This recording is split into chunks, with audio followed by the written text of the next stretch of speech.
क्योंकि बहुत सारे बच्चों के पास जो है, और जिन लोगों ने टेलीग्राम ज्वाइन नहीं किया हुआ भाई, तो वो टेलीग्राम ज्वाइन कर लो, ताकि आपको नोटिफिकेशन मिलती रहे सब। डिस्क्रिप्शन में लिंक मिल जाएगा वीडियो के नीचे ही, तो वहां से आप टेलीग्राम ज्वाइन करेंगे, और उसपे मैं आपको वीडियो के नोटिफिकेशन भेज देता हूँ, जो भी चीजें अभी पीडीएफ वगैरह भेजनी हो तो उस पर आपको आसानी से मिल सकती है। तो इसलिए जो है आप टेलीग्राम को ज्वाइन कर लीजिए। चलिए शुरू करते हैं।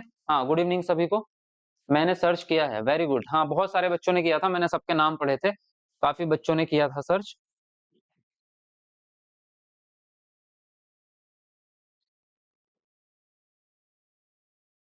हाँ, यही है। एक मिनट में चेक कर लेता हूँ, पीडीएफ मैंने दो खोली हुई है, कौन सी वाली थी वो देख लेता हूँ। ठीक है।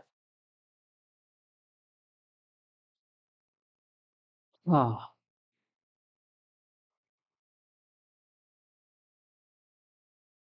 ओके। हाँ जी। हमारे पास तो लिंक ही नहीं आता जब ज्वाइन कर लिया है टेलीग्राम। आपने गलत टेलीग्राम तो ज्वाइन नहीं कर लिया भाई, क्योंकि एक फेक चैनल भी बना हुआ है हमारे नाम से, तो आपने वो तो ज्वाइन नहीं कर लिया कहीं। आप लिंक के द्वारा ज्वाइन करो, और उस पर मेरा फोटो लगा होगा, ठीक है।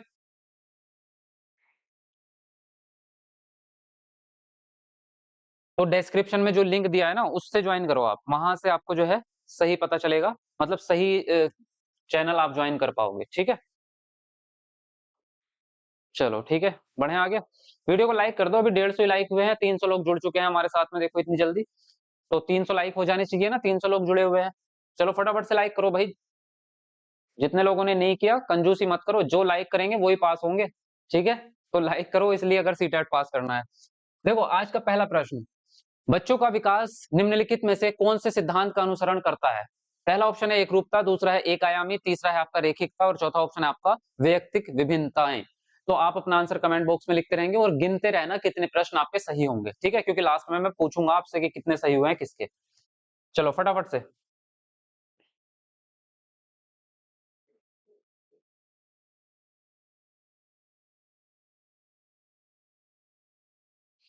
देखो यहाँ पे बात करें तो सिद्धांतों की अगर हम बात करेंगे बाल विकास के, तो बाल विकास जो है उसके कई सारे आयाम हैं, है ना। विकास कोई एक थोड़ी है, विकास के तो कई प्रकार है। भाषा विकास, व्यक्तिगत विकास, मोटर यानी कि मोटर को क्या कहेंगे, गति विकास कहेंगे, और उसके बाद में संज्ञानात्मक विकास है, सामाजिक विकास है, भाषा, और कई प्रकार हैं। तो एक रूपता नहीं हो सकती, और एक आयाम ही नहीं हो सकता, है ना। आयाम की बात की है, जो मैंने अभी आपको इतने सारे बताए इनको आयाम कहते हैं। एक रूपता होती है कि सभी का विकास एक जैसा होगा, तो एक जैसा नहीं हो सकता ना, सब बच्चों में क्या होता है, डिफरेंट डिफरेंट गति से विकास होता है, एक जैसा नहीं होता, तो ये भी नहीं हो सकता। रेखिकता नहीं होगी, क्योंकि विकास जो है वो सीधी रेखा में नहीं होता। विकास कभी ऐसे नहीं चलता, या फिर ऐसे नहीं चलता विकास कि यहाँ से चलता ही जा रहा, चलता ही जा रहा ऊपर की तरफ, ऐसा नहीं होता। विकास अगर इस लाइन पे डिपेंड करोगे, तो विकास चलेगा इस तरह से, ये ये विकास चलेगा आपका, ठीक है। ये चलेगा, सीधी रेखा में नहीं चलेगा, कभी बहुत तेज होता है, जैसे शारीरिक विकास आपका शेष अवस्था में बहुत तेज होता है, बाल्यावस्था में थोड़ा सा धीमा होता है, फिर किशोरावस्था की एंट्री होती है, फिर तेज हो जाता है शारीरिक विकास। तो ये चीजें फर्क पड़ती है। और अगर हम ऊपर की तरफ को कहते हैं, तो हम कहते हैं वर्तुलाकार रूप में विकास होता है, इस प्रकार से विकास होता है, इस प्रकार से, सीधी रेखा में नहीं होता। तो रेखिकता हो नहीं सकती। वैयक्तिक विभिन्नता होती है, क्योंकि सभी बच्चों में विकास अलग अलग तरह से होता है, मतलब एक ही एज में बराबर विकास नहीं होता, बच्चों में डिफरेंस देखने को आपको मिलेगा। एक बच्चा 15 साल में बोलना सीख रहा है, सॉरी 15 महीने में बोलना सीख रहा है, और दूसरा बच्चा 18 महीने में बोलना सीख रहा है। तो ये डिफरेंशिएशन आपको देखने को मिलेंगे, तो डी ऑप्शन आपका यहाँ पर राइट हो जाता है। चलिए आगे बढ़ते हैं अगले प्रश्न पर। कल 30 में से 29 नंबर था मेरा। सत्येंद्र, वेरी गुड भाई, बहुत बढ़िया। चलो फटाफट वीडियो को लाइक करते रहो, जितने लोग भी जुड़ रहे हैं। आज 1000 लाइक से कम नहीं चाहिए भाई, है ना। लाइव में ही 1000 हो जानी चाहिए। देखो कथन ए है आपका, एक बच्चे के शारीरिक विकास की दिशा पूरी तरह से उसके जन्म के समय निश्चित हो जाती है। और तर्क है आपका, केवल आनुवंशिकता ही ऐसा एकमात्र तरीका है, कारक है, जो बच्चों के विकास के लिए उत्तरदायी है। तो बताएंगे इन दोनों में से कौन सी बातें सही हैं आपकी, या फिर एक गलत है एक सही है, वो अपने हिसाब से आप बताओ।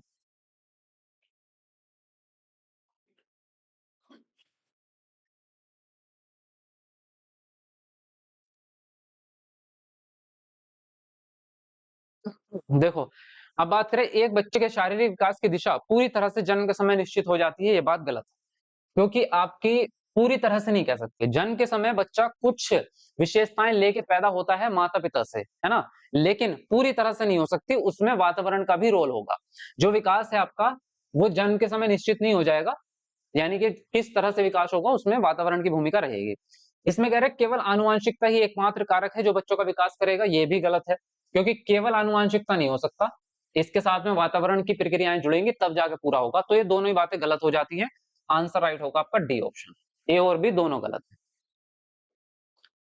चलिए नेक्स्ट प्रश्न है, मध्य बाल्यावस्था के दौरान खाली स्थान जो कि सामाजिकरण की प्राथमिक कारक है एक महत्वपूर्ण भूमिका निभाना जारी रखता है, लेकिन खाली स्थान जो कि सामाजिकरण के द्वितीयक कारक हैं भी महत्वपूर्ण भूमिका निभाते हैं। तो खाली स्थान में क्या आएगा? परिवार, साथी और मीडिया। साथी, परिवार और विद्यालय। मीडिया पहले इसमें और परिवार और विद्यालय आपका सेकंड में। विद्यालय पहले खाली स्थान में, साथी और मीडिया दूसरे में। तो बताएंगे कौन से शब्द आपके खाली स्थान में आएंगे? चलिए फटाफट अपना आंसर लिखते रहेंगे कमेंट में।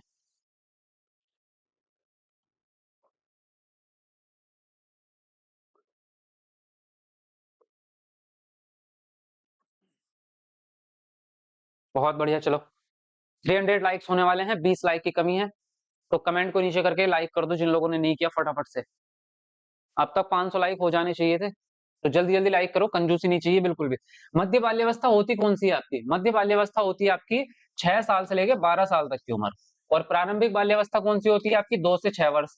तो प्रारंभिक की बात नहीं कर रहे, प्रारंभिक में पहली पहली मतलब प्रारंभिक में तो माता पिता ज्यादा रोल निभाते हैं, है ना, लेकिन जब बच्चा सेकेंडरी में जा रहा है तो स्कूल ज्यादा रोल निभाएगा। अब ये छोड़ो, इसमें जो कह रहा है आपसे खाली स्थान जो कि सामाजिकरण का प्राथमिक कारक है, तो सामाजिकरण का प्राथमिक कारक कौन है? देख लो ध्यान से, प्राथमिक कारक कौन होता है? परिवार होता है। तो परिवार आएगा ना पहले खाली स्थान में, परिवार पहले ही ऑप्शन में है, किसी में नहीं है, पहला आंसर आपका राइट हो जाता है। राइट हो गया। उसके अलावा देख लो आगे, लेकिन खाली स्थान जो कि सामाजिकरण का द्वितीय कारक है, तो द्वितीय कारक कौन सा है वो देख लो। साथी और मीडिया, परिवार और विद्यालय, तो परिवार वाला तो हो नहीं सकता, परिवार वाला तो हो नहीं सकता क्योंकि परिवार सेकेंडरी में आ नहीं सकता। साथी और मीडिया ये आपका सेकंड है, तो या तो इसको पकड़ लो या फिर इसको पकड़ लो। तो इसमें विद्यालय है, इसमें दोनों ही सेकंड दे रखे हैं, ये भी सेकंड ये भी सेकंड, लेकिन इसमें पहले परिवार है प्राथमिक और साथी और मीडिया है सेकंड यानी कि द्वितीयक, तो पहला वाला ऑप्शन आपका यहाँ पर सही हो जाएगा। अब इसमें कहने का सेंस क्या है इनका? वो सेंस ये है कि जब बच्चा बाल्यावस्था में एंटर कर रहा है, उत्तर बाल्यावस्था में, तो आपके जो द्वितीयक कारक है उन्होंने अपना काम करना स्टार्ट कर दिया, लेकिन पिछले वाले ने काम करना छोड़ा नहीं है, यानी कि माता पिता का रोल खत्म नहीं हुआ, बस स्कूल का रोल और साथियों का रोल स्टार्ट हो गया, क्योंकि माता पिता का रोल कभी खत्म नहीं होता। प्राथमिक स्टार्टिंग वही कर रहे हैं, लेकिन बाद में भी उनकी पूरी महत्वपूर्णता और उनकी सहभागिता चलती रहती है आगे भी, ये कहने की कोशिश कर रहे हैं। तो पहला ऑप्शन आपका यहाँ पर राइट हो जाता है। अच्छा ये बताओ मुझे, एक्सप्लेन करूं मैं या सिर्फ टेस्ट है तो टेस्ट के रूप में ही आगे बढ़ता रहूं सिर्फ आंसर बता के? मुझे कमेंट करके बताओ, एक्सप्लेन करूं या नहीं करूं? देखो नेक्स्ट है आपका, जीन प्याजे के अनुसार बच्चे किस स्तर पर अमूर्त तर्क करने की क्षमता विकसित कर लेते हैं? पहला है संवेदी चालक, दूसरा है पूर्व संक्रियात्मक, तीसरा है मूर्त संक्रियात्मक, चौथा ऑप्शन है अमूर्त संक्रियात्मक। चलो फटाफट लिखो अपना आंसर कमेंट में, जल्दी लिखो। हम्म, एक्सप्लेन कीजिए। यस, यस और नो एक्सप्लेनेशन, जैसे पढ़ा रहे हैं वैसे ही पढ़ा देते रहिए। अच्छा चलो बहुत बढ़िया, लेकिन वीडियो को लाइक करो भाई, 500 लाइक्स लोग जुड़ गए हैं हमारे साथ में लाइव में, और अभी 500 लाइक नहीं हुआ हमारे, तो इसका मतलब आधे लोग हैं जो कंजूसी कर रहे हैं लाइक में, है ना, कंजूसी मत करो। आपके लिए इतनी मेहनत हम कर रहे हैं तो लाइक का बटन तो दबा ही सकते हो, इतनी कंजूसी अच्छी नहीं होती, ठीक है। देखो जीन प्याजे के अनुसार बच्चे किस स्तर पर अमूर्त तर्क करने लग जाएंगे? तो अमूर्त तर्क करेंगे फोर्थ स्टेज में, है ना, अमूर्त संक्रियात्मक अवस्था में, तो डी ऑप्शन आपका राइट हो जाएगा। फोर्थ स्टेज में ही अमूर्तता आती है, उससे पहले कभी नहीं आती। संवेदी चालक में संवेदनाएं, पूर्व संक्रियात्मक प्रतीकात्मक खेल, मूर्त संक्रियात्मक में आपका लॉजिक तर्क और आपके जो गणितीय गुण होते हैं वो आ जाते हैं। तो फोर्थ स्टेज में आएगा अमूर्तता आपकी, ठीक है। चलिए ये सब आपको कॉन्सेप्ट क्लास में पढ़ा चुके हैं ना, समझ में आ रही है अब तो? कौन सा आपके प्रश्न सही हो रहे होंगे बिल्कुल। जीन प्याजे के सिद्धांतों में दूसरों के अनुभव व सांसारिक दृष्टिकोण को अपने दृष्टि से देखने की प्रवृत्ति क्या कहलाती है? अनुकूलन, आत्म केंद्रियता, जीववाद, संतुलीकरण, बताओ कौन सा ऑप्शन आपका सही होगा। चलो कमेंट लिखो फटाफट से अपना आंसर। वेरी गुड, बहुत बढ़िया। चलो 400 लाइक्स में 5 लाइक की कमी रह गई है सिर्फ, और कमेंट को नीचे करके लाइक कर दो जरा फटाफट से। आत्म केंद्रियता, ओके, बी ऑप्शन दे रहे हैं, वेरी गुड, बहुत बढ़िया, मतलब लेवल आपका ठीक हो रहा है अब। सही है, आत्म केंद्रियता यानी कि जीन पियाजे के सिद्धांतों में दूसरों के अनुभवों को अपनी ही दृष्टिकोण से देखना आत्म केंद्रियता, यानी कि सारी चीजें अपने हिसाब से देखता है और उसको दूसरे के दृष्टिकोण समझ भी नहीं आते, वो सिर्फ अपनी बात पर अड़ा रहेगा। तो यहाँ पे आपका आंसर राइट हो जाता है बी ऑप्शन। जीववाद होता है निर्जीव चीजों को, जो गतिशील है उनको जिंदा समझ लेना, जैसे पंखा है उसको जीवित समझ लेना। बाकी संतुलिनीकरण और अनुकूलन को अभी भूल जाओ यहाँ पर, इसको फिर कभी बात करेंगे। नेक्स्ट है आपका कॉलबर्ग के नैतिक विकास के अनुसार किस स्तर पर नैतिक समझ सजा, इनाम व प्राधिकारियों की शक्ति पर आधारित होती है। उत्तर पारंपरिक स्तर, दूसरा है पूर्व पारंपरिक स्तर, तीसरा है पारंपरिक स्तर और चौथा है अमूर्त पारंपरिक स्तर। तो बताओ कौन सा ऑप्शन आपका सही होगा, चलो कमेंट में लिखो फटाफट।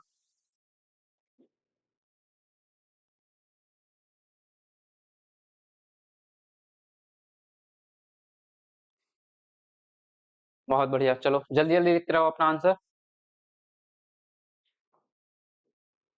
हम्म, देखो यहाँ पे बात करें तो ये कह रहे हैं नैतिक समझ जो है वो सजा, इनाम और प्राधिकारियों की शक्ति, यानी कि जो बड़े हैं उनकी शक्ति पर आधारित होगी कि वो कुछ कहेंगे आपको इसलिए आप काम करते हैं।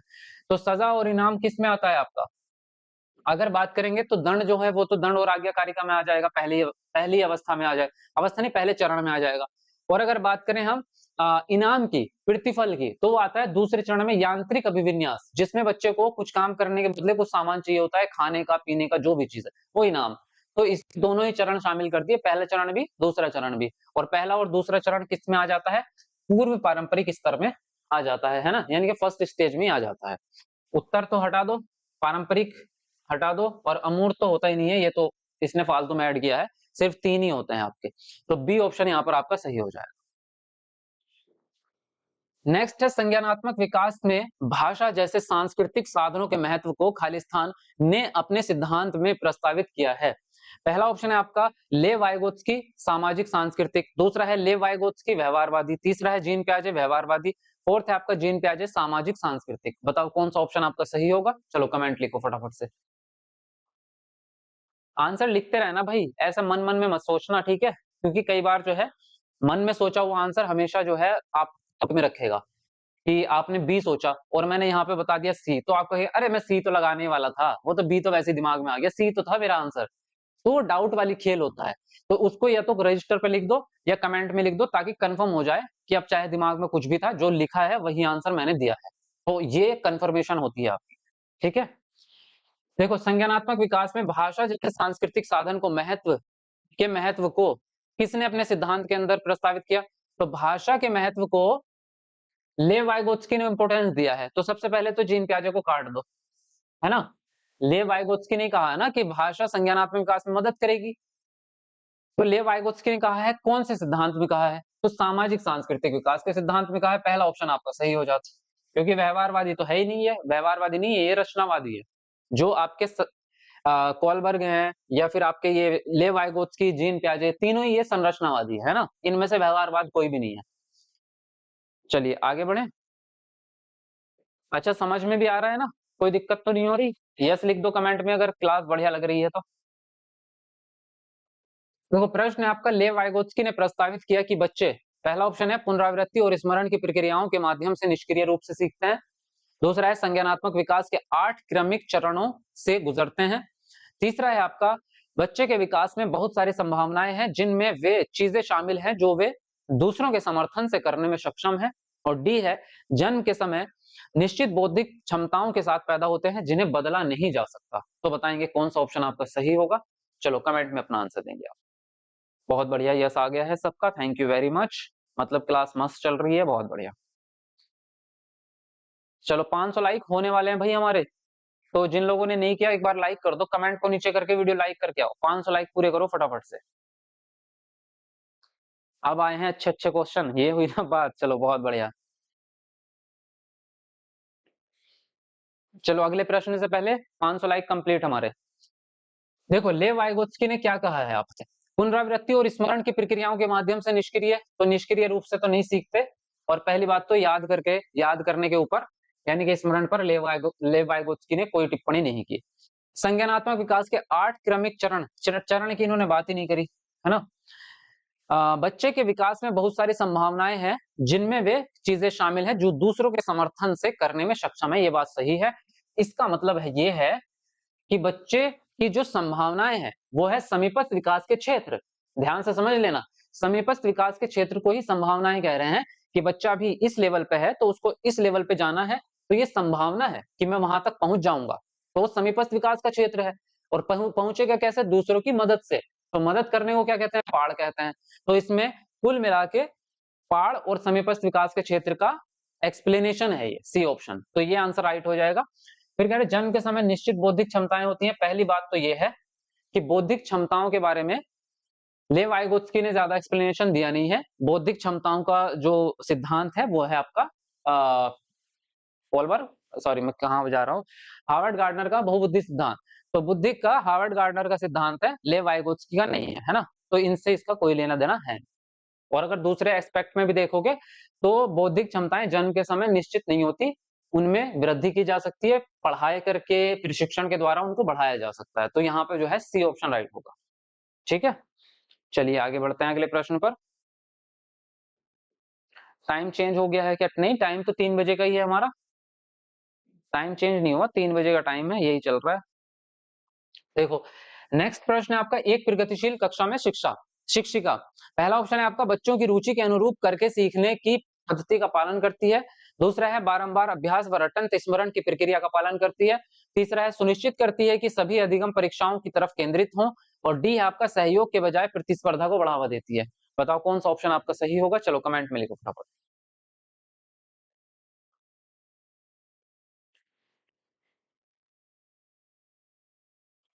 देखो प्रगतिशील कक्षा में टीचर किस बात पर ध्यान देगी, बच्चों की रुचि के अनुरूप करके सीखने की पद्धति का पालन करेगी। तो पहला ऑप्शन ही सही है आपका, क्योंकि प्रगतिशील कक्षा में बच्चा आपका सक्रिय होना चाहिए और सहभागी होना चाहिए। तो सक्रिय तो है ही है, करके सीखेगा अगर बच्चा, जब बच्चा करके सीख रहा है तो सक्रिय है, सीधी बात है। और कह रहे हैं बारंबार अभ्यास और रटन तो कभी होता नहीं है, रटन तो वैसे भी निगेटिव है आपका। सुनिश्चित करती है कि सभी अधिगम परीक्षाओं परीक्षा पे केंद्रित नहीं होती, आपकी प्रगतिशील कक्षा परीक्षा पे केंद्रित नहीं होती, बाल केंद्रित होती है। सहयोग के बजाय प्रतिस्पर्धा यानी कि कंपटीशन की भावना दे रहे हो आप, तो कंपटीशन भी आपका निगेटिव चीज है ना, तो यहाँ पर पहला ऑप्शन सही हो जाएगा। चलिए आगे बढ़ते हैं। खुद को समझने व अपने विचार संवेग भावनाओं अभिप्रेरण को पहचानने के कौशल किस प्रकार की बुद्धि में शामिल हैं? संगीतमय बुद्धि, स्थानिक बुद्धि, अंतःवैयक्तिक बुद्धि या फिर सामाजिक बुद्धि? बताओ कौन सा ऑप्शन सही होगा, चलो फटाफट लिखो अपना आंसर।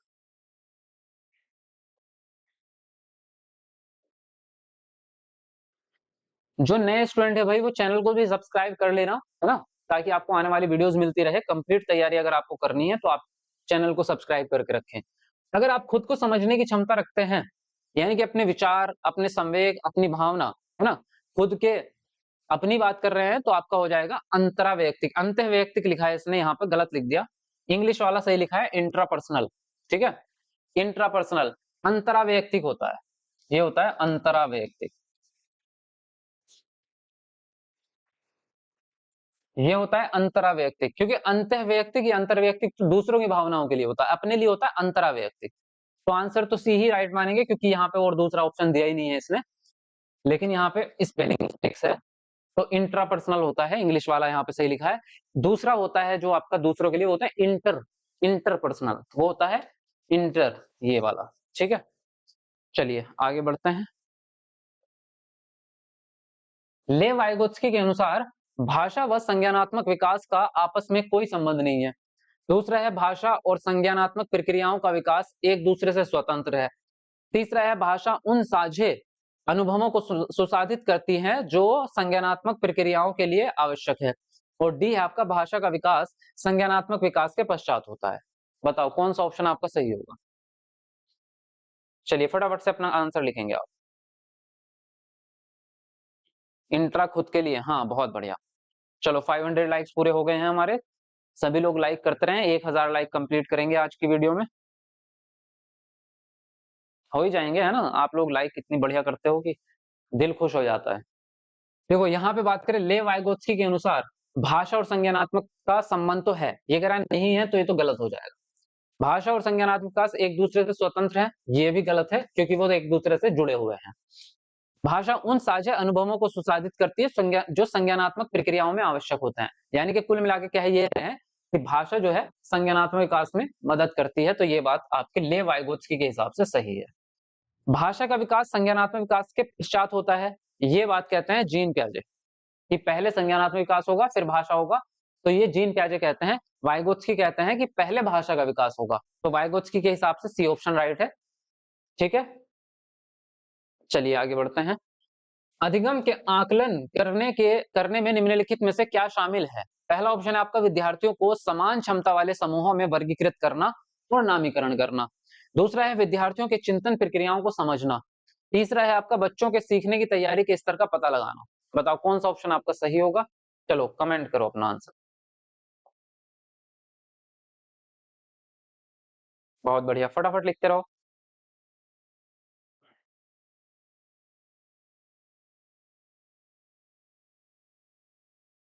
हम्म, देखो यहाँ पे बात करें अधिगम का आकलन करने के लिए निम्नलिखित में से क्या शामिल है, तो विद्यार्थियों को समान क्षमता वाले समूह में वर्गीकृत करना, ये तो निगेटिव बात है ना? वर्गीकरण तो हम कभी नहीं करते बच्चों का। विद्यार्थियों की चिंतन प्रक्रिया को समझना ये जरूरी है आपका, है ना? चिंतन प्रक्रिया को समझोगे तभी आकलन अच्छे से हो पाएगा। बच्चों के सीखने की तैयारी के स्तर का पता लगाना, ये भी हमारा उद्देश्य है। हम आकलन इसीलिए तो करते हैं कि हम उनकी तैयारी का पता लगा सके कि कितना बच्चे ने सीख लिया है। तो यहाँ पे जो है दूसरा और तीसरा सही होगा, यानी कि बी ऑप्शन। ठीक है, वर्गीकरण करना निगेटिव बात होती है आपकी। चलिए आगे बढ़ते हैं। यह कथन कि लड़के बुद्धिमान होते हैं जबकि लड़की आज्ञाकारी होती है, किसका उदाहरण है? पहला ऑप्शन है जेंडर समता, दूसरा है जेंडर रूढ़िवादिता, तीसरा है जेंडर समानता और डी ऑप्शन है आपका जेंडर भूमिका में लचीलापन। तो बताओ कौन सा ऑप्शन आपका सही होगा? चलो कमेंट में फटाफट से अपना आंसर लिखेंगे आप।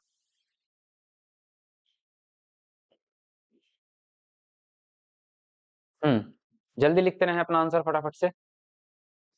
बहुत बढ़िया, लड़के बुद्धिमान होते हैं जबकि लड़कियां आज्ञाकारी होती है, यह रूढ़िवादिता साफ सुथरी, क्योंकि भैया लड़के आज्ञाकारी होते हैं, लड़के वो होते हैं जो नानी की याद दिला देते हैं, है ना? लड़के इतने मतलब आज्ञाकारी तो किसी हाल में नहीं होते, मुश्किल से 20% आज्ञा का पालन करते हैं, 80% तो उधम काटते हैं, है ना? आप कहोगे दुकान से चीनी लानी है, वो चीनी के पैसे तो लेके जाएगा लेकिन क्रिकेट खेलने चला जाएगा, शाम को चीनी के बजाय नींबू लेके आ रहा होगा। तो ये कहना कि, है ना? तो बुद्धिमान होते हैं, ये कहना कि लड़के ही बुद्धिमान है, ये भी गलत है, क्योंकि ये सारे लड़के बुद्धिमान नहीं होते और सारी लड़कियां बुद्धिमान नहीं होती। लड़कियां भी अच्छा करती हैं और लड़के अच्छे, मतलब ये कुल मिला के लिंक को हटा दो, लिंक से इसका कोई लेना देना नहीं है। इसका लेना देना अगर होगा किसी चीज से, तो सबसे पहले तो एक तो आनुवंशिकता ही डिपेंड करती है कि माता पिता किस प्रकार के हैं, उनका आचरण बच्चों में आएगा। दूसरी चीज ये है कि उसको प्रशिक्षण बचपन से ही उसको किस तरह की संस्कार और किस तरह की जो है उसकी परवरिश हुई है, उसी चीज पे डिपेंड करेगा। उसको किस तरह से नैतिक विकास के साथ बड़ा किया गया है, उस चीज पे डिपेंड करेगा। बुद्धिमत्ता अलग चीज है, बुद्धिमत्ता एजुकेशन पे डिपेंड करेगी कि आप उसको कितना सीखने के अवसर ज्यादा देते जा रहे हो। तो ये कहना फिलहाल लिंग के हिसाब से रूढ़िवादिता है ना? तो सेकंड ऑप्शन आपका यहाँ पर राइट हो जाता है। चलिए आगे बढ़ते हैं अगले प्रश्न पर। सर आप भी लड़के हैं, सोच समझ के बदनाम किया करो लड़के को। भैया मैं भी ऐसा ही हूँ, मैं कोई दूध का धुला थोड़ी हूँ। मैंने खुद अपने माँ बाप की नाक में दम कर दिया था। मैं कौन सा दूध का धुला हूँ, है ना? सब ऐसे ही होते हैं। चलो, आकलन किस प्रकार का होना चाहिए? पहला ऑप्शन है आपका केवल मात्रात्मक, दूसरा है आपका व्यापक, तीसरा मानकीकृत, चौथा ऑप्शन है केवल योगात्मक। तो बताओ कौन सा ऑप्शन यहाँ पर आपका सही होगा? चलो फटाफट से लिखो।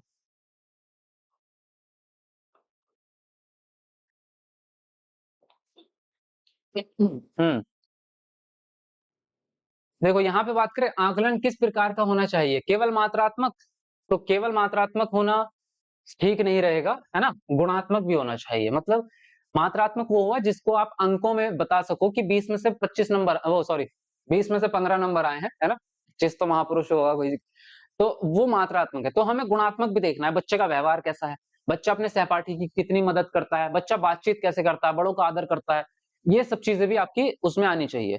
तो हम कहते हैं व्यापक होना चाहिए आपका, व्यापक का मतलब सारी चीजें समाहित उसके अंदर हो जाएंगी। मानकीकृत तो होना नहीं चाहिए, मानकीकृत मतलब सभी बच्चों का एक जैसा आकलन कर दिया।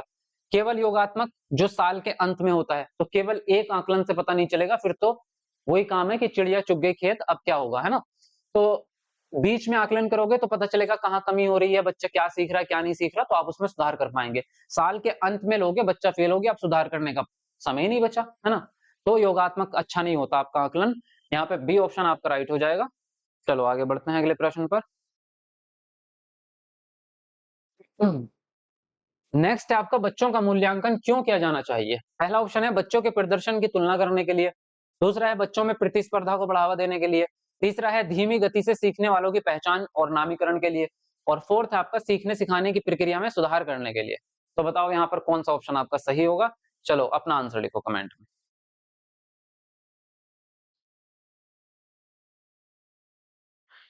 भाई वीडियो को लाइक करना कैसे बंद कर दिया आप लोगों ने, हाँ। मैंने कहना बंद कर दिया तो आपने किया नहीं। जल्दी करो, 600 लाइक होने वाले हैं हमारे। तो जिन लोगों ने लाइक नहीं किया कमेंट को नीचे करो, एक बार लाइक करके आओ फटाफट से। जो लाइक करेंगे उनका सीटेट पास होगा 100%। जल्दी लाइक करो फटाफट से। देखो बच्चों का मूल्यांकन क्यों किया जाना चाहिए।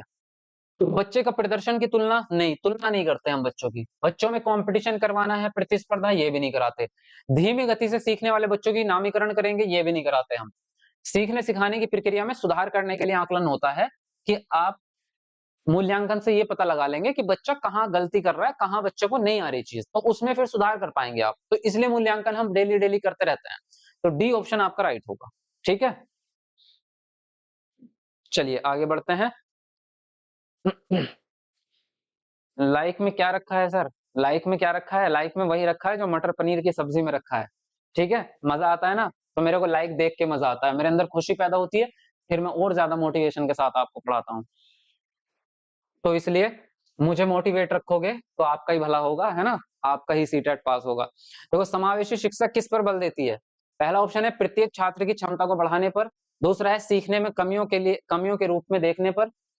तीसरा है शैक्षणिक प्रदर्शन के आधार पर संज्ञानात्मक कौशल के आकलन पर। और फोर्थ है प्रत्येक बच्चे के सीखने और मूल्यांकन के समान मानदंड निर्धारित करने पर। बताओ कौन सा ऑप्शन आपके हिसाब से राइट होता है।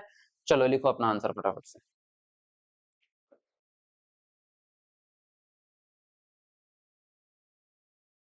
जल्दी लिखो फटाफट।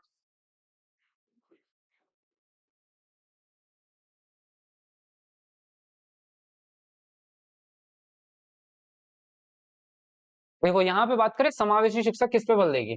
प्रत्येक छात्र की क्षमता को बढ़ाने पर। हाँ, तो प्रत्येक छात्र की क्षमता हम बढ़ाना चाहते हैं, पहला ऑप्शन सही है। लेकिन देख लेते हैं नीचे के भी क्या दे रखा है।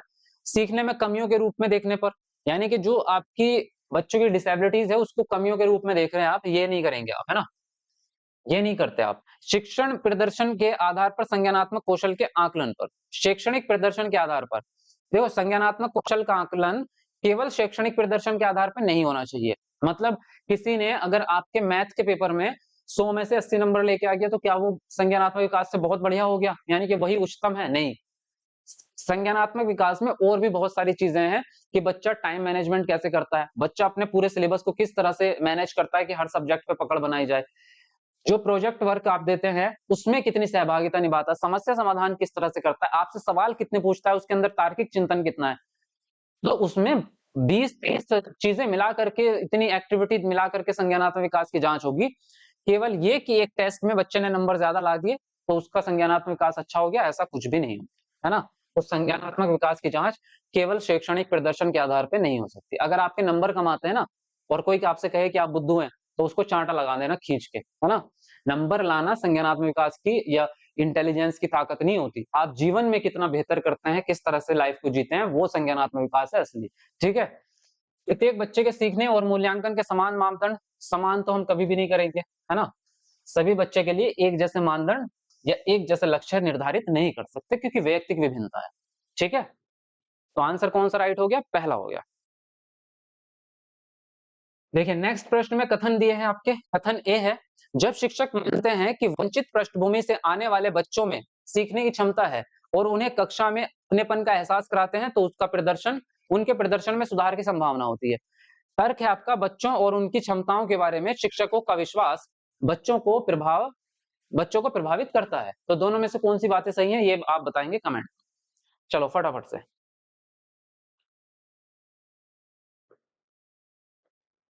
हाँ जी। 7 बजे और 10 बजे क्लासेस नहीं हो रही। 7 बजे होगी, और अब 10 बजे तो नहीं हुआ करेगी, क्योंकि हम 7 बजे जो क्लास किया करेंगे वो मैराथन क्लास किया करेंगे, तो वो 7 वाली क्लास ही 10-11 बजे तक चला करेगी। तो अब बड़ी क्लासेस करने की सोच रहे हैं, ताकि आपका सिलेबस जल्दी जल्दी खत्म हो जाए, है ना? मतलब उसको पढ़ेंगे बहुत बेहतरीन तरीके से, जो हम कॉन्सेप्ट क्लास करते हैं उसी तरह से। लेकिन मैं लंबी क्लास इसलिए कर रहा हूँ क्योंकि सिलेबस बड़ा है, उसको कवर करना है।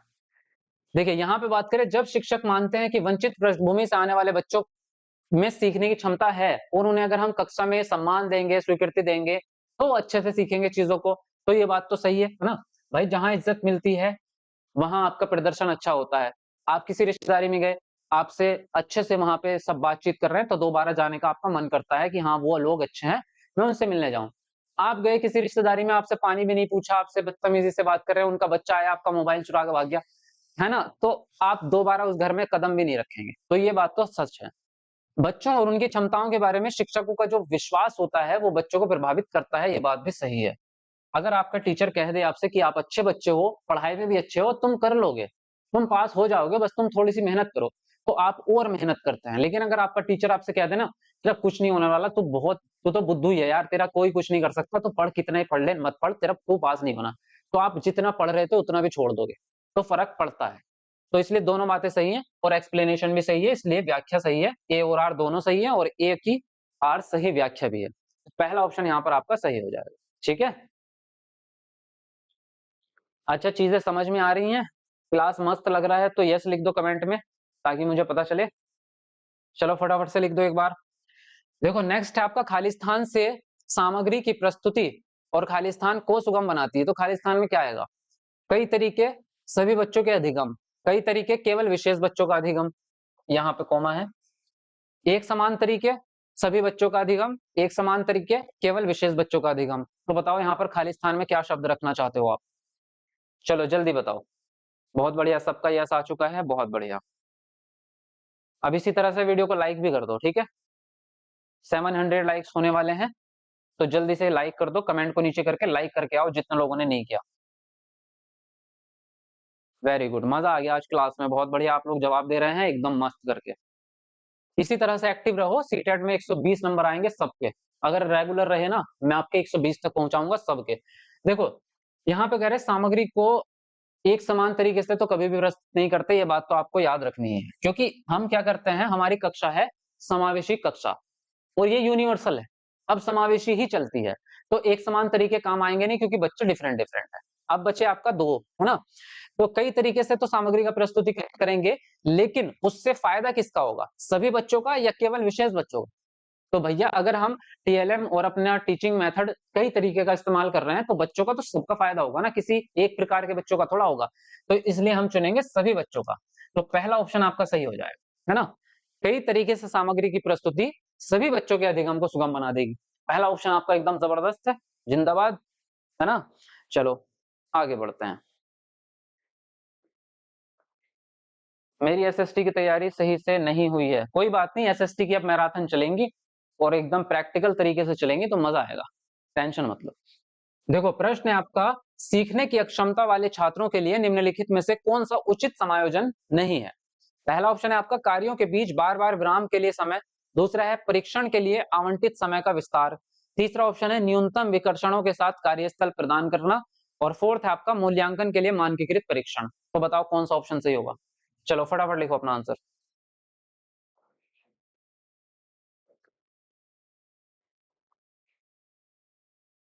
ये क्लास कितने बजे से चलती है? 3 बजे से, 3 PM, और रोज ही 3 बजे चलती है। देखो सीखने की अक्षमता वाले बच्चे हैं, यानी कि लर्निंग डिसेबिलिटी जिसको कहते हैं, डिसलेक्सिया डिसग्राफिया वाले बच्चे हैं ना, इनके लिए उचित समायोजन कौन सा नहीं है? निगेटिव वाला पूछ रहा है। कार्यों के बीच बीच में विराम देना, तो ये बात तो पॉजिटिव है ना? क्योंकि इनके सीखने की जो अटेंशन होती है वो थोड़ी सी कम होती है, तो ये लंबा काम एक साथ नहीं कर पाएंगे, तो इनको बीच में आप आराम दे दो थोड़ा थोड़ा, तो उनके लिए ठीक है।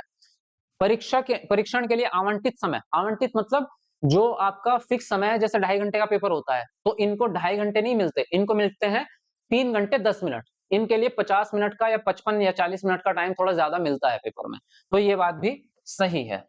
न्यूनतम विकर्षणों के साथ कार्यस्थल, विकर्षण होते हैं डिस्ट्रैक्शन, जहां पे आपकी आवाजें आ रही हैं, बाहर से ट्रक के हॉर्न की आवाज आ रही है, इधर टीवी चल रहा है, तो उस चीज को हटा दो। न्यूनतम यानी कि विकर्षणों को हटा दो, ऐसा स्थान दो जो शांत हो, तो ये बात भी अच्छी बात है ना। मूल्यांकन के लिए मानकीकृत परीक्षण, ये गलत बात है। मानकीकृत परीक्षण काम नहीं करेगा, क्योंकि इनकी क्षमताएं अलग अलग हैं, तो एक जैसा मूल्यांकन काम नहीं आएगा। तो डी ऑप्शन सही हो गया आपका। समझ गए चीज को? बताओ मजा आ रहा है कि नहीं आ रहा पढ़ने में? समझ में आ रही है चीजें सारी? देखो नेक्स्ट प्रश्न है, धारणाओं में लचीलापन, धारा प्रवाहिता और मौलिकता निम्नलिखित में से किसकी प्रतिनिधिक अभिज्ञ विशेषताएं हैं? पहला ऑप्शन है रचनात्मक शिक्षार्थी, दूसरा है अभिसारिक विचारक, तीसरा है विचारण विवेचन में अनम्यता, और डी है आपका स्वलीनता। तो बताओ कौन सा ऑप्शन सही होगा?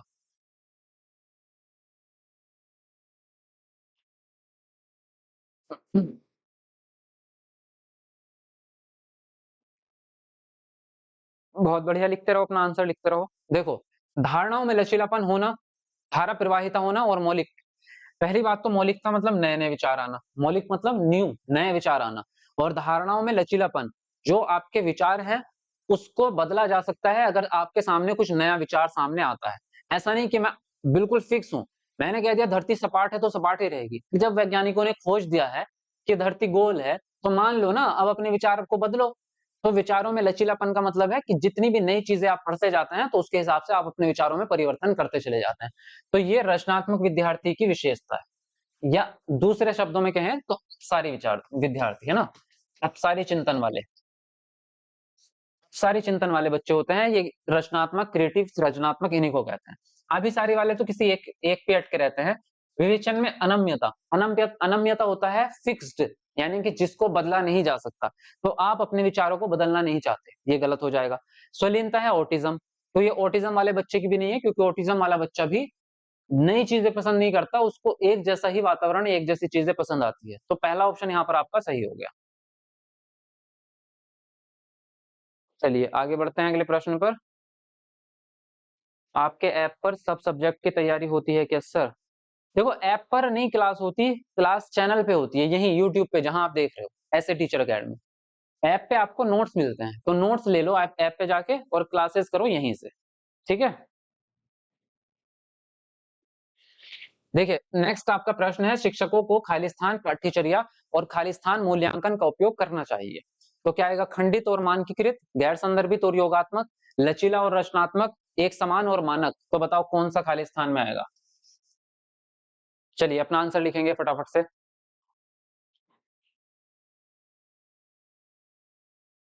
हम्म, भाई वीडियो को लाइक करते रहो, आज मुझे 1000 लाइक चाहिए, चाहे कैसे भी करो, चाहे अपने घर में सबके फोन से लाइक करो, 1000 लाइक पूरे करने हैं।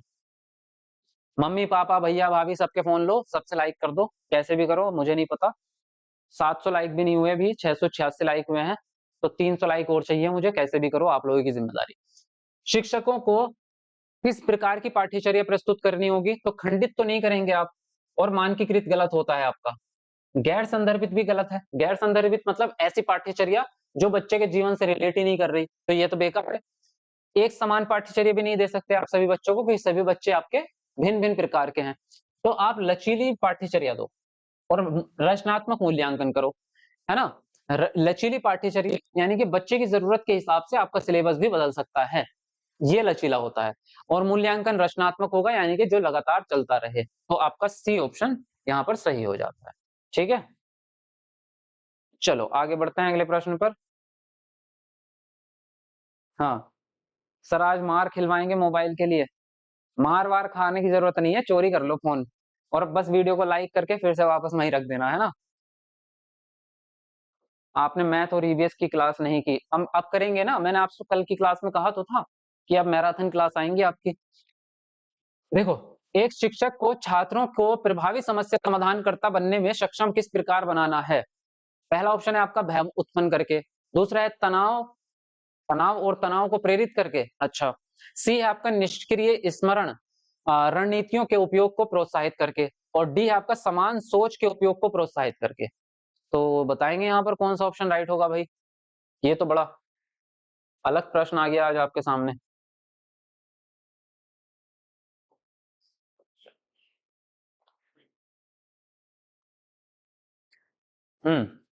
देखो यहाँ पे आप जो है इसको सॉल्व कर सकते हो इंग्लिश वाले पैटर्न से। देखो यहाँ पे भय उत्पन्न करके गलत। आप समस्या समाधान को लिए भय उत्पन्न करेंगे कि बच्चों में, अगर बच्चा टेंशन में आ गया तो भी नहीं कर पाएगा, बच्चा अगर निष्क्रिय है तो भी नहीं कर पाएगा। समान सोच के उपयोग के लिए, तो क्या समान सोच का मतलब यहाँ पे यह है कि सभी बच्चों की समान सोच होती है? नहीं होती है। वो तो हम कहते आ रहे हैं ना, बच्चों में डिफरेंस है ही है, एक जैसी सोच नहीं है। यहाँ पे इंग्लिश में लिखा है इन्होंने एनालॉजिकल थिंकिंग, और एनालॉजिकल थिंकिंग को कहते हैं हम समरूपक चिंतन। इसी को समान सोच लिखा है इन्होंने। और समरूपक चिंतन है क्या? समरूपक चिंतन वो है कि अगर इसी प्रकार की समस्या आपने पहले अपने जीवन में सॉल्व की है, यानी कि आपने 1 महीना पहले, 2 महीना पहले कोई इसी तरह की समस्या सॉल्व की थी, तो उसके बारे में चिंतन करना समरूपक चिंतन कहलाता है। उसके बारे में चिंतन करो कि उसमें क्या मेथड यूज किए थे, क्या चीजें इस्तेमाल हुई थी, किस तरह से उस प्रॉब्लम को सॉल्व किया था। अगर वही तरीके आपको ठीक लग रहे हैं कि ये समस्या उसके जैसी ही है, तो वही फिर से वही तरीके इसमें लागू करके देख लो, क्या पता वही से फिर से इस ये वाली समस्या भी सॉल्व हो जाए। तो अपनी पुरानी समस्या के बारे में सोचना वही समरूपक चिंतन है। तो इसका उपयोग कर सकते हैं आप, ये आपका सही तरीका होता है। तो यहाँ पे डी ऑप्शन आपका राइट होगा। समझ गए कि नहीं समझे? समझ आ गया सर आपको? लिख दो कमेंट में। बहुत बढ़िया। देखो नेक्स्ट है आपका, मध्य विद्यालय के छात्रों में ज्ञान निर्माण और अर्थ बनाने की प्रक्रिया को सुगम बनाने के लिए किसका प्रयोग करना चाहिए? पहला है सक्रिय अन्वेषण, दूसरा है सामाजिक संपर्क, तीसरा है प्रयोग, और चौथा है व्यवहार का अनुबंधन। तो बताओ कौन सा ऑप्शन सही होंगे, इनमें से क्या चुनना चाहोगे आप?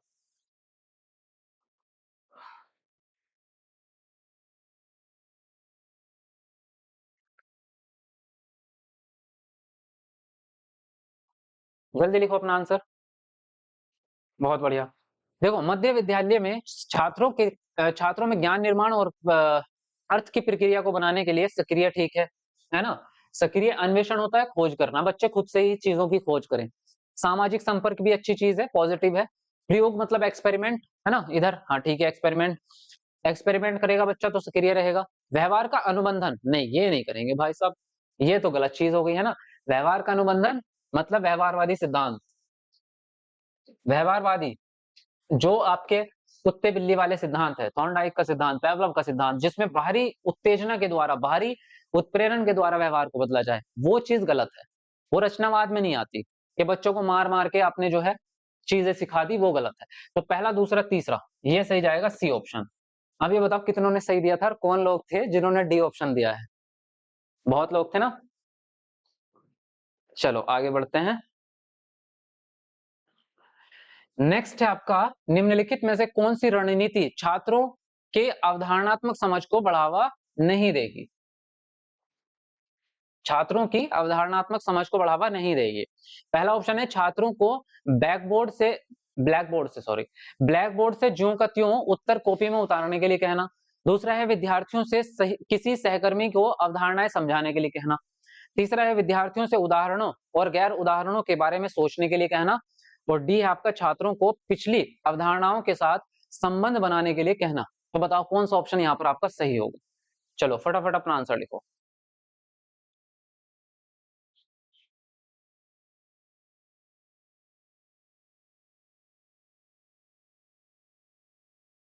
हाँ जी। देखो अगर आप अवधारणात्मक सोच यानी कि कॉन्सेप्चुअल अंडरस्टैंडिंग, हम ये चाहते हैं कि बच्चा समझ कर पढ़े, रट्टा ना मारे, है ना? तो क्या करेंगे? तो इसमें निगेटिव वाला पूछा है आपसे कि कौन बढ़ावा नहीं देगी। छात्रों को ब्लैक बोर्ड से ज्यों का त्यों कॉपी में उतारने के लिए कहना, यही सही है आपका पहले तो, क्योंकि ये इससे आपकी अवधारणात्मक समझ कभी नहीं बढ़ेगी। ये सिर्फ नकल हो रही है एक तरह से, बच्चा समझ कोई चीज नहीं रहा। विद्यार्थियों में सहकर्मी को अवधारणा समझाने के लिए कहना कि मतलब एक बच्चा दूसरे बच्चे को अपनी बात समझा रहा है, तो वो एक तरह से बच्चे दोनों एक्टिव हैं और कॉन्सेप्चुअल अंडरस्टैंडिंग बढ़ेगी उससे, ये ठीक है। उदाहरण के द्वारा सोचने के लिए कहना, ये भी ठीक है आपका। पिछली अवधारणा के साथ नई अवधारणा का संबंध जोड़ना, ये भी अच्छी बात है। जब हम कोई नया चैप्टर पढ़ते हैं तो पिछले चैप्टर की चीजें उसमें इस्तेमाल करते हैं, ये भी बहुत अच्छी बात होती है। तो यहाँ पे पहला वाला ऑप्शन नेगेटिव है आपका, बाकी सब पॉजिटिव है। चलो आगे बढ़ते हैं अगले प्रश्न पर।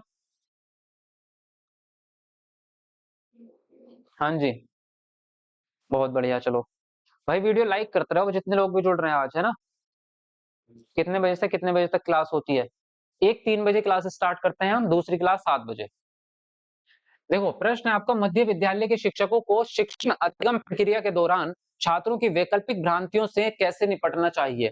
पहला ऑप्शन है उन्हें अनदेखा करके, दूसरा है उन्हें सजा देकर, तीसरा है उन्हें इनाम देकर, और फोर्थ है उन्हें संबोधित करके। तो बताओ कौन सा ऑप्शन आपका सही होगा?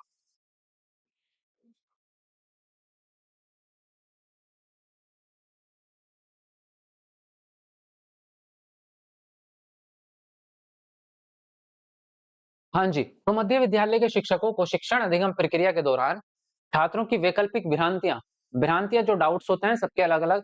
तो देखो अनदेखा करना निगेटिव बात है, सजा देना भी निगेटिव बात है, इनाम देना भी गलत बात है। इनाम देने से वो चीजों को सीखते नहीं है।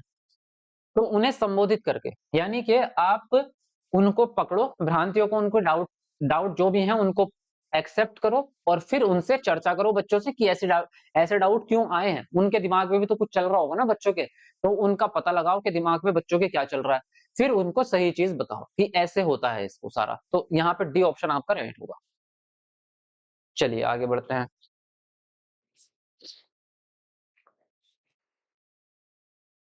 नेक्स्ट आपका, संवाद व चर्चा के दौरान बच्चों के सहज ज्ञान युक्त अनुमान लगाने को हतोत्साहित करना चाहिए, अवहेलना करनी चाहिए, दंडित करना चाहिए या सुसाधित करना चाहिए? बताओ कौन सा ऑप्शन आपका सही होगा?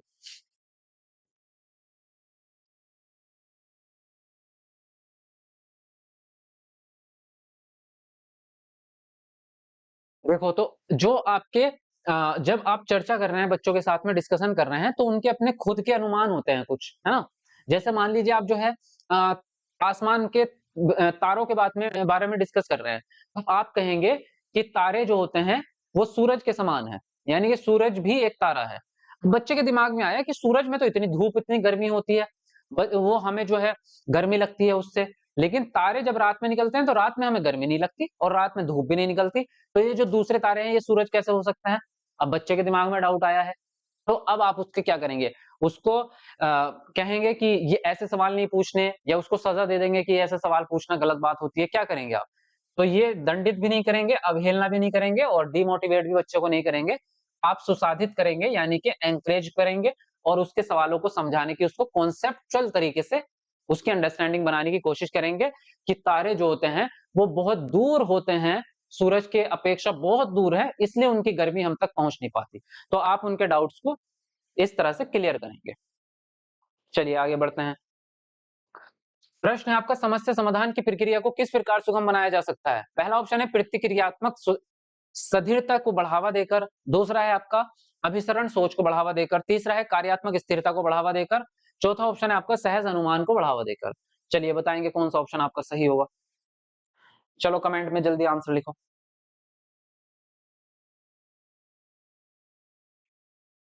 बहुत बढ़िया।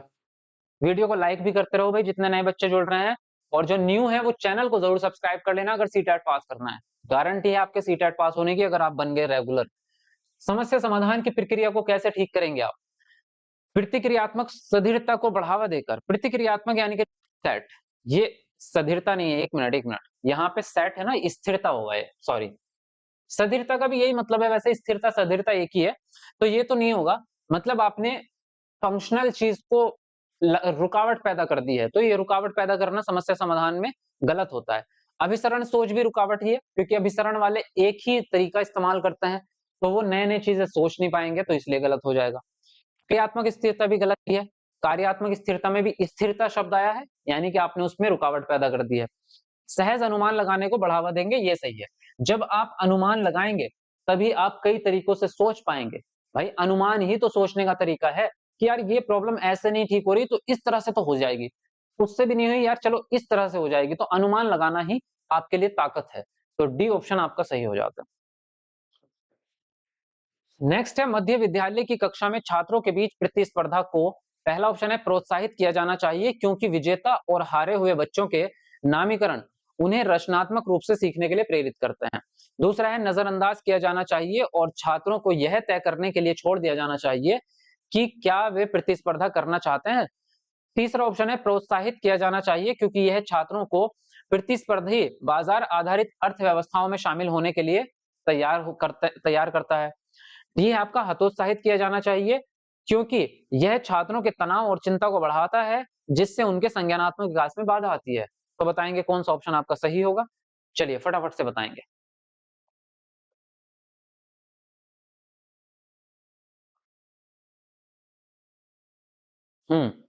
बड़ा क्वेश्चन देख के डरो मत भाई, इसी तरह से आते हैं प्रश्न सीटेट में।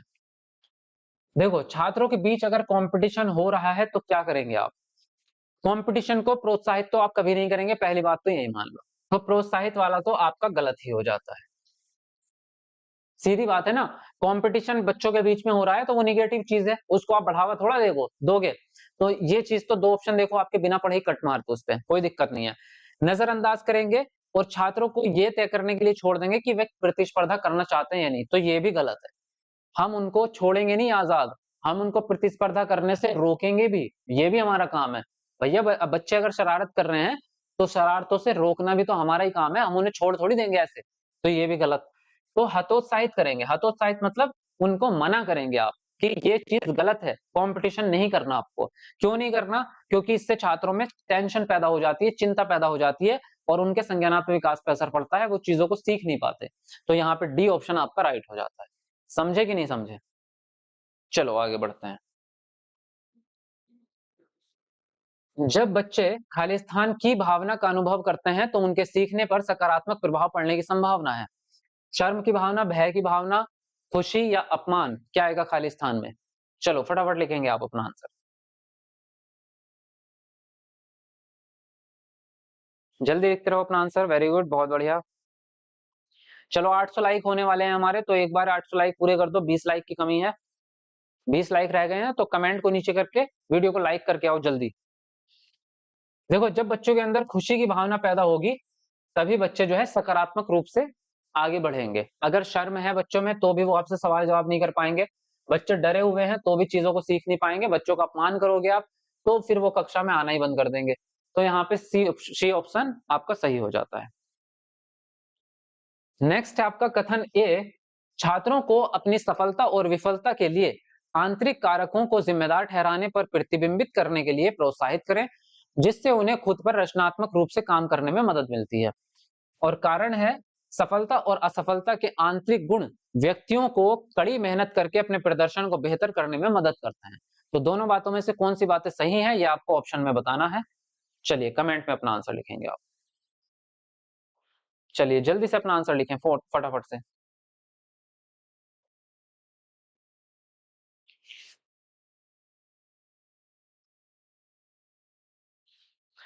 देखो अब बात करें तो छात्रों को अपनी सफलता और विफलता के आंतरिक कारकों को जिम्मेदार ठहराने पर, आंतरिक मतलब पर्सनल, कि अगर मैं फेल हुआ हूं या मैं पास हुआ हूं तो वो मेरे ही कारण हुआ हूं। यहाँ पे कोई बाहरी चीज काम नहीं कर रही है कि मेरे दोस्त ने मुझे पढ़ने नहीं दिया, वो मुझे रोज जो है चाय पिलाने टपरी पे ले जाता था, रोज मुझे क्रिकेट खिलाने ले जाता, बाहरी गुणों को नहीं कह रहे हैं। वो कहेगा कि अगर मैं फेल हुआ तो मैंने मेहनत कम की, मैंने मेहनत कम की है इसलिए मैं फेल हुआ हूं। बस वो अपने आप को ही जिम्मेदार अगर ठहराता है तो उसको आप क्या होगा, उससे उससे बच्चे के अंदर खुद से मोटिवेशन आएगा कि यार अगर मैं मेहनत करूंगा तो मैं मतलब सफल भी हो जाऊंगा, पास भी हो जाऊंगा। तो बच्चा इंटरनली मोटिवेट होता है अगर जिम्मेदारी खुद उठाता है। तो ये बात बिल्कुल सही है, पहला ऑप्शन है आपका बिल्कुल सही। दूसरा कह रहा है कि सफलता और असफलता के आंतरिक गुण